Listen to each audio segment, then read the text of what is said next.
Hello नमस्ते। आज मैले नयाँ भिडियो लिएर उपस्थित भएको छु। आजको भिडियोमा चाहिँ गिग भेप एजिस एक्ट 200 वाटको किट लिएर आएको छु र यसमा चाहिँ प्रब्लम यो टर्न अन हुँदैन, तपाईँको बोर्डको इस्यु हुनसक्छ। अब त्यो पहिला हेरौँ के रहेछ एकचोटि।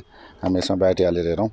जब साइडमा प्लस भइहाल्यो, हाल्यौँ, यो अन हुँदैन र यो के प्रब्लम रहेछ हामी यो भिडियोमा हेर्नेवाला छौँ र यो बन्छ कि बन्दैन हामी त्यो पनि हेरौँ, सक्सेस हुन्छ कि हुँदैन। र मेरो भिडियो कस्तो लाग्छ प्लिज लाइक कमेन्ट र सेयर गरिदिनु होला। नयाँ भ्युवर्सहरू मेरो च्यानल भिजिट गर्दै हुनुहुन्छ भने मेरो च्यानललाई चाहिँ सब्सक्राइब गरिदिनु होला र साथै बेल आइकनलाई पनि प्रेस गरिदिनु होला। त्यो गर्दाखेरि चाहिँ मैले बनाएको नयाँ नयाँ भिडियोहरू चाहिँ हजुरहरूले नोटिफिकेसन मार्फत चाहिँ सबभन्दा पहिला हेर्न सक्नुहुनेछ। मेरो भिडियोलाई चाहिँ धेरैभन्दा धेरै सेयर गरिदिनु होला। राम्रो लाग्यो नि नलाग्यो नि मेरो भिडियोलाई चाहिँ कमेन्ट गरिदिनु होला। च्यानलको सानो प्रोमोबाट चाहिँ सुरुवात गरौँ है त।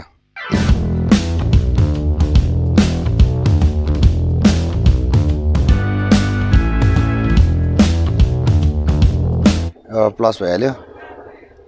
यो चाहिँ माथिको अटोमाइजरको लागि यो प्लस वायर भइहाल्यो। कमन 3 भोल्ट र यो चाहिँ ग्राउन्ड चाहिँ यसको बडीबाट ग्राउन्ड आएको छ। अब यसलाई हामी एकचोटि भोल्टेज चेक गरौँ। भोल्टेज चेक गर्नलाई चाहिँ हामीले पहिला सुरु ग्राउन्डबाट चाहिँ एउटा यसमा चाहिँ वायर दिउँ। यसलाई ग्राउन्डलाई यसो गरौँ।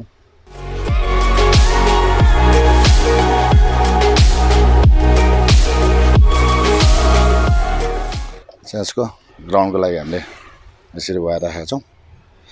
अब यसमा भोल्टेज पहिला सुरु नापौँ भने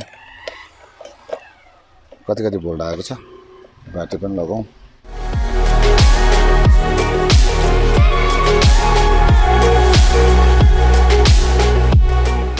यसमा 7 भोल्ट आएको छ।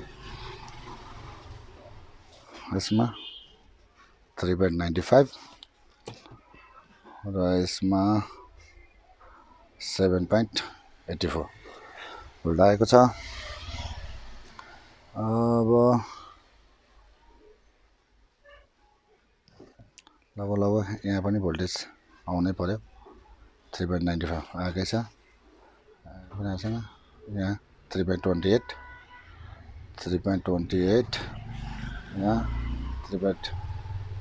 र अब यो आइसीमा हेरौँ एकचोटि। 1 2 3 4 5 6 7 मा 39 मात्रै छ। 0.39 यो पनि 0.39 ग्राउन्ड भइहाल्यो। 39 मात्रै छ यसमा। 39 7.39 7.39 7.6 मा समथिङ भयो। अब यसमा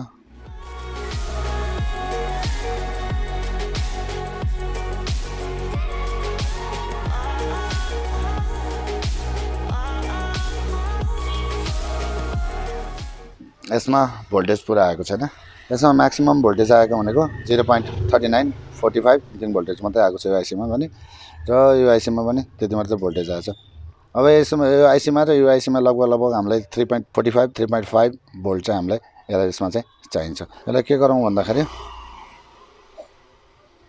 जुन 1 2 3 4 5 6 7 8 नम्बरबाट एकचोटि हामीले यसलाई 3.5 भोल्ट एकचोटि दिएर हेरौँ। त्यसको लागि चाहिँ हामीले 3.5 लिने चाहिँ कहाँबाट लिने त भन्दाखेरि 3.5 लिनलाई हामीले सर्टकटमा लिँदाखेरि 3.5 यो त भयो, यो त 7 भोल्ट भयो, यो 7.5 भोल्ट भयो।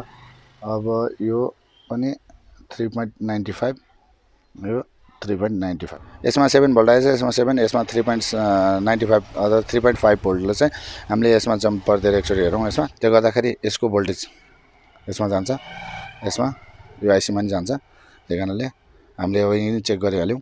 अब एकचोटि दिएर हेरौँ यो हुन्छ कि हुँदैन।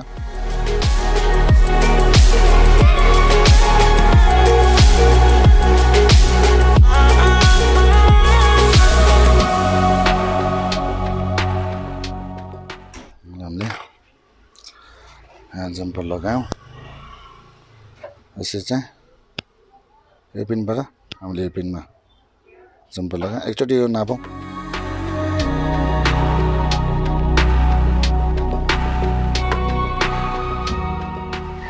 अघि हामीले यहाँबाट चाहिँ यो 3.5 बाट चाहिँ हामीले यहाँ जम्पर हान्यौँ तर भोल्टेज ड्रप भयो अब चाहिँ हामी चाहिँ यो जुन यो क्यापेसिटरको यो ठाउँबाट चाहिँ एक्चुअली म देखाउँछु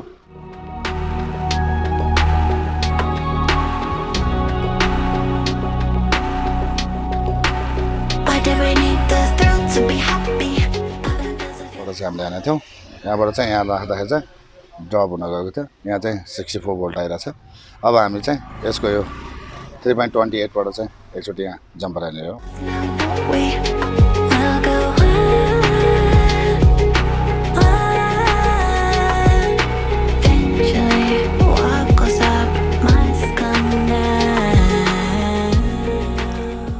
हामीले जुन यो क्यापेसिटरको यहाँनिर जम्पर दियौँ भोल्टेज नभयो ड्रप भएको छैन 3.28 भनेपछि भोल्टेज ड्रप भएन यहाँबाट हान्दाखेरि चाहिँ भोल्टेज ड्रप थियो अब यहाँबाट चाहिँ भोल्टेज ड्रप भएको छैन अब एकचोटि यसलाई अन गरेर हेरौँ हुनाले यसलाई यहाँ जोडेर हेरौँ हामीले जोड्यौँ जोडिसकेपछि यसलाई यहाँ राख्यौँ अब एकचोटि अन गरेर हेरौँ ए सेट अन भयो भनेपछि हाम्रो चाहिँ यसमा चाहिँ भोल्टेज नआएर चाहिँ हाम्रो यो सेट अन नभएको यसको जुन यो क्यापेसिटर पहिला हामीले यो ट्रान्जिस्टरबाट चाहिँ हामीले यहाँ दिँदाखेरि भोल्टेज ड्रप भयो अब चाहिँ हामीले चाहिँ यो क्यापेसिटरबाट चाहिँ हामीले यसमा दियौँ यो आइसीमा यो दिँदाखेरि यसको पछाडिको यो सिस्टममा पनि यसले यसको जुन यो यसमा नि भोल्टेज यताबाट पास भइरहेछ त्यही कारणले चाहिँ अब यो सेट अन भएको छ यसरी चाहिँ हामीले यो सेटलाई बनाउन सक्छौँ अब यसमा भोल्टेज आएको खण्डमा यसमा भोल्टेज छ र अन भएको छैन भने हामीले यो चिप चेन्ज गर्दाखेरि यो बन्छ र यसमा भोल्टेज नआएको कारणले चाहिँ हामीले कहाँबाट भोल्टेज नआएको अब यो भोल्टेज नआउनु ओपन भएको छ हामीले चाहिँ यसमा डाइरेक्ट यहाँबाट यहाँ चाहिँ बाइपास गरेर चाहिँ हामीले यसलाई सेटलाई अन गरेको छौँ रिपेयर गरेको छौँ एकचोटि अब कुनै पार्ट्स तातिन्छ कि त्यो पनि हेरौँ किनभने हिट हुनसक्छ कुनै छैन हिट छैन चार्जिङ पनि सो गरिरहेको छ अब नो अटोमाइजर पनि भनेर चाहिँ यो चाहिँ हामीले रिपेयर गरेर सक्सेस गरौँ यो मेरो भिडियो कस्तो लाग्यो प्लिज लाइक कमेन्ट र सेयर गरिदिनु होला साथै नयाँ भ्युवर्सहरू चाहिँ मेरो च्यानलमा भिजिट गर्दै हुनुहुन्छ भने मेरो च्यानललाई चाहिँ सब्सक्राइब गरिदिनु होला यो भिडियोलाई चाहिँ धेरैभन्दा धेरै सेयर गरिदिनु होला र कस्तो भिडियो हजुरलाई चाहिन्छ कमेन्ट गरिदिनु होला त्यही अनुसार म भिडियो लिएर आउने प्रयास गर्दैछु भ्युवर्सहरू चाहिँ मेरो च्यानलमा भिजिट गर्दै हुनुहुन्छ भने मेरो च्यानललाई चाहिँ सब्सक्राइब गरिदिनु होला र बेल आइकन पनि प्रेस गरिदिनु होला त्यो गर्दाखेरि चाहिँ मैले भिडियो लोड गर्ने बित्तिकै हजुरहरूले सबभन्दा पहिला हेर्न सक्नुहुनेछ यो भिडियो लामो हुन गएको छ त्यस कारणले चाहिँ मेरो भिडियो चाहिँ पुरै हेरिदिनु होला यो भिडियोबाट चाहिँ बिदा लिन चाहन्छु